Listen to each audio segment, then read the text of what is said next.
মৰমৰ ছাত্ৰ ছাত্ৰীসকল, তোমালোকক মই মোৰ চেনেলটোলৈ স্বাগতম জনাইছোঁ।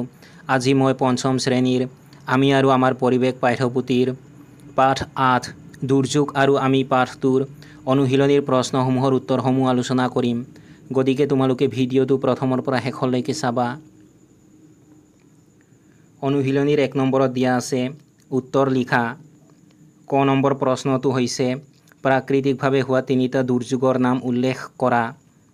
তোমালোকে উত্তৰত লিখিবা প্ৰাকৃতিকভাৱে হোৱা তিনিটা দুৰ্যোগৰ নাম হ'ল বানপানী, ভূমিকম্প আৰু ভূমিস্খলন।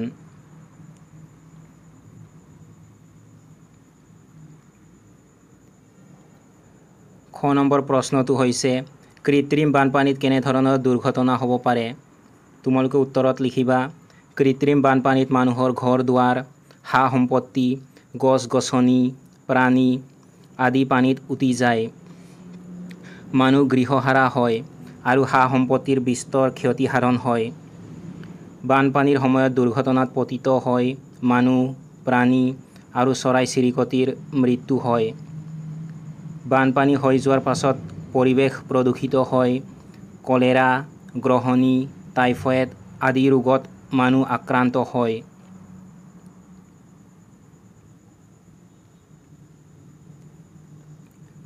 গ নম্বৰ প্ৰশ্নটো হৈছে বনজুইৰ সৃষ্টি কেনেকৈ হয়। তোমালোকে উত্তৰত লিখিবা বনজুইৰ সৃষ্টি হ'ব পাৰে যেতিয়া বিজুলী ঢেৰেকনিৰ ফলত ওখ গছত জুই লাগে, অথবা যেতিয়া আকস্মিকভাৱে শিলে শিলে ঘঁহনি খাই তাৰ পৰা উৎপত্তি হোৱা জুই হাবিত থকা শুকান পাত, ঠাল ঠেঙুলিত লাগি জ্বলি উঠে।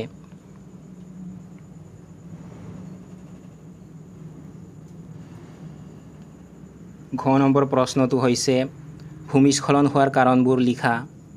তোমালোকে উত্তৰত লিখিবা একেৰাহে বৰষুণ, ধুমুহা বতাহ হ'লে আৰু বনানী ধ্বংসকৰণ, খনন কাৰ্য আদিৰ বাবে মাটি ঢিলা হৈ ভূমিস্খলন হয়।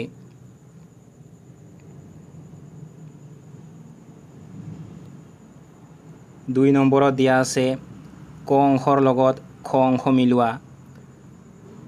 ক অংশত প্ৰথমতে তোমালোকক দিয়া আছে ভূমিস্খলন। এইটো তোমালোকে খ অংশত দিয়া বিস্তৃতভাৱে মাটি, বালি, শিল আদি খহি পৰে এইটোৰ লগত মিলাই দিবা। তাৰ পাছত তোমালোকক দিয়া আছে ক অংশত খৰাং। এইটো তোমালোকে খ অংশত দিয়া জলাশয়বোৰ শুকাই যায় এইটোৰ লগত মিলাই দিবা। তাৰ পাছত তোমালোকক ক অংশত দিয়া আছে বনজুই। এইটো তোমালোকে খ অংশত দিয়া হাবিত লগা জুই এইটোৰ লগত মিলাই দিবা। তাৰ পাছত তোমালোকক ক অংশত দিয়া আছে ভূমিকম্প। এইটো তোমালোকে খ অংশত দিয়া পৃথিৱীৰ উপৰিভাগ হঠাৎ কঁপি উঠে এইটোৰ লগত মিলাই দিবা। তাৰ পাছত তোমালোকক ক অংশত দিয়া আছে বানপানী। এইটো তোমালোকে খ অংশত দিয়া জলাশয়বোৰ পানীৰে উপচি পৰে এইটোৰ লগত মিলাই দিবা।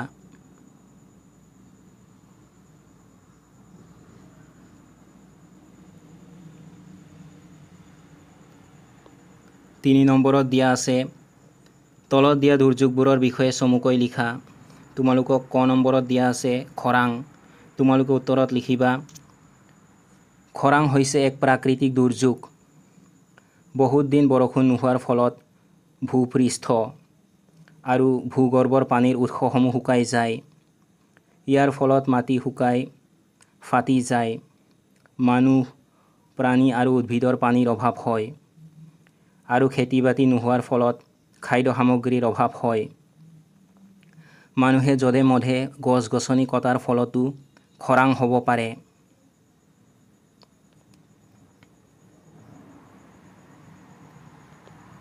খ নম্বৰত দিয়া আছে ভূমিস্খলন। তোমালোকে উত্তৰত লিখিবা ভূমিস্খলন মানে হৈছে মাটিত ওপৰৰ তৰফটোৰ কোনো অংশৰ পৰা মাটি, শিল, বালি আদি বিস্তৃতভাৱে খহি পৰা। ই প্ৰাকৃতিক আৰু মানৱসৃষ্ট দুয়োটা কাৰণতে হ'ব পাৰে। ইয়াৰ ফলত পাহাৰীয়া অঞ্চলৰ বাট পথ বন্ধ হৈ যায়, যাতায়াতত ব্যাঘাত জন্মে আৰু ঘৰ দুৱাৰ আদি ভাঙে।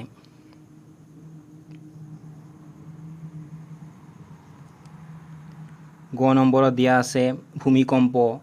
তোমালোকে উত্তৰত লিখিবা ভূমিকম্প হ'ল পৃথিৱীৰ উপৰিভাগ হঠাৎ কঁপি উঠা এক প্ৰাকৃতিক পৰিঘটনা। ই কোনো আগজাননী নিদিয়াকৈ আহে। ইয়াৰ ফলত ঘৰ দুৱাৰ দলং আদি ভাঙি পৰে, নদীৰ গতি সলনি হয় আৰু ভূমিস্খলন হয়। ভূমিকম্পৰ প্ৰাবল্যক ৰিখটাৰ স্কেলত জোখা হয়।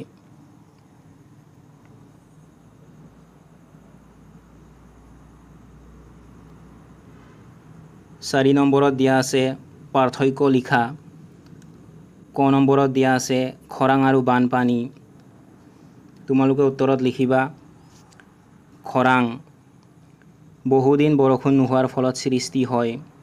ইয়াৰ ফলত পানীৰ অভাৱ হয় আৰু দেশত দুৰ্ভিক্ষই দেখা দিয়ে।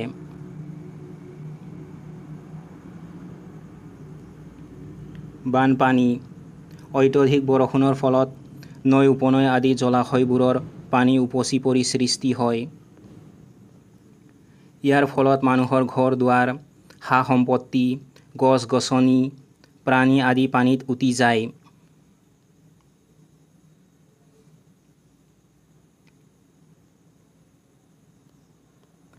খ নম্বৰত দিয়া আছে প্ৰাকৃতিক দুৰ্যোগ আৰু মানৱ সৃষ্ট দুৰ্যোগ। তোমালোকে উত্তৰত লিখিবা প্ৰাকৃতিক দুৰ্যোগ হৈছে প্ৰাকৃতিক কাৰণত হোৱা দুৰ্যোগ যেনে ভূমিকম্প, বানপানী, খৰাং, ঘূৰ্ণী বতাহ ইত্যাদি। মানৱ সৃষ্ট দুৰ্যোগ হৈছে মানুহৰ কাৰ্যকলাপৰ ফলত হোৱা দুৰ্যোগ যেনে অগ্নিকাণ্ড, ঔদ্যোগিক দুৰ্ঘটনা ইত্যাদি। ৫ নম্বৰত দিয়া আছে খালী ঠাই পূৰ কৰা। ক নম্বৰ খালী ঠাইটো হৈছে 1950 চনত অসমত ডাঙৰ দেশ হৈছিল। তোমালোকে খালী ঠাইত লিখিবা ভূমিকম্প।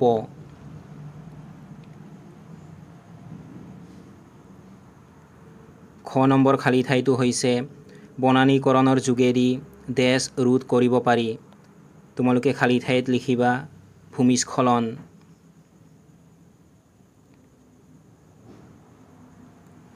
গ নম্বৰ খালী ঠাইটো হৈছে বজ্ৰপাত পৰি প্ৰাকৃতিকভাৱে হাবিত দেশ লাগে। তোমালোকে খালী ঠাইত লিখিবা জুই।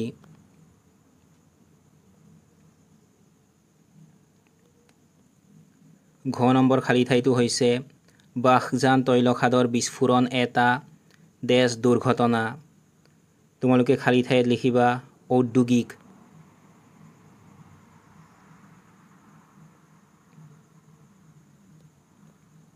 ৬ নম্বৰ প্ৰশ্নটো হৈছে দুৰ্যোগ বুলিলে কি বুজা? তোমালোকে উত্তৰত লিখিবা প্ৰাকৃতিক আৰু মানৱ সৃষ্ট ঘটনা বা পৰিঘটনাই ভয়াৱহ ৰূপ লৈ মুহূৰ্ততে পৰিৱেশৰ অভাৱনীয় ক্ষতি সাধন কৰিব পাৰে। এই ঘটনা বা পৰিঘটনাবোৰেই হৈছে দুৰ্যোগ।